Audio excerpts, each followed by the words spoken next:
মৰিয়নিত ৰেলৰ খুন্দাত বন্য হস্তীৰ কৰুণ মৃত্যু গিবন অভয়াৰণ্যৰ সমীপৰ ভেলুগুৰিত সংঘটিত হৈছে এই ঘটনা নিশা প্ৰায় 12 বজাত নামনিমুৱা বিবেক এক্সপ্ৰেছৰ খুন্দাত মৃত্যু হয় এটা হাতী বন্য হস্তীৰ এটা জাকে ৰেলপথ অতিক্ৰম কৰিবলৈ চেষ্টা কৰাৰ সময়তে সংঘটিত হয় দুৰ্ঘটনাটো দ্ৰুতবেগী ৰেলখনৰ ইঞ্জিনৰ তলত সোমাই যায় বন্য হস্তীটোৰ মৃতদেহ দীৰ্ঘ সময় ধৰি আবদ্ধ হৈ ৰয় ৰেলখন এইখিনি ওলাই আহিছে হাবিৰ পৰা 9 বাজিবলৈ কেইমিনিটমান বাকী থাকোঁতে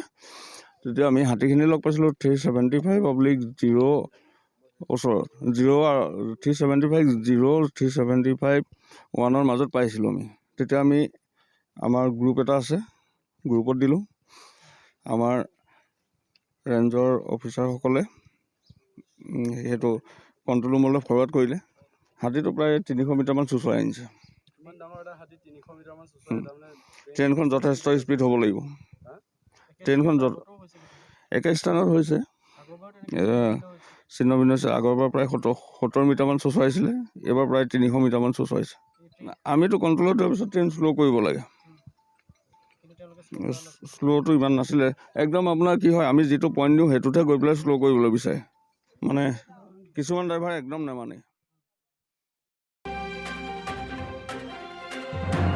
মৰিয়নিৰ পৰা ৰাজীৱ কৰ্মকাৰ ৰিপৰ্ট অমৃত নিউজ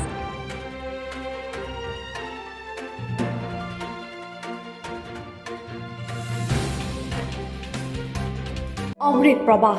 অসমীয়া সাপ্তাহিক কাকতৰ ডিজিটেল সংস্কৰণ অমৃত নিউজ সত্যৰ সন্ধানত অমৃত নিউজ